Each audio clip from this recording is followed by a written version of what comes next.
Safe ba ang low carb sa may gallstone? Wala pong problemang mag-low carb ang may gallstones. The only thing to know is kailangan pong maging prepared. Kasi, when you go low carb, sometimes yung gallstone can flare up. Now, what's the worst thing that can happen to you kung mag-flare up itong gallstones? Worst thing that can happen to you is kailangan tanggalin yung abdo mo. Kaya mo bang mabuhay na walang abdo? Yeah, you can. So, that's the worst thing that can happen. Kasi pwedeng mag-flare up yung gallstones. Every time you eat something fatty, gumagalaw po yung inyong abdo. Kasi yung abdo, yan po ang sisidlan nung substance that liquefies the fat. Parang ang abdo kasi natin, nandyan yung parang sabon ng katawan. Every time kumakain tayo ng fat, kailangan po yun na maproseso. So kung meron po kayong bato doon sa abdo, tapos gumalaw-galaw yung inyong abdo dahil kumain kayo ng taba, yung bato na yun can sometimes cause yung pagbabara. So what happens then? Magkakaroon po kayo ng cholecystitis, which is inflammation ng gallbladder, ng abdo. The worst thing that can happen is kailangan pong maoperahan. Bakit po natin pinopromote na magtuloy-tuloy pa rin po ang mga tao? Risk-benefit ratio,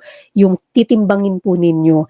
Ano po ba yung effect ng mas healthy yung lifestyle nyo in the long run dun sa matanggalan kayo ng abdo?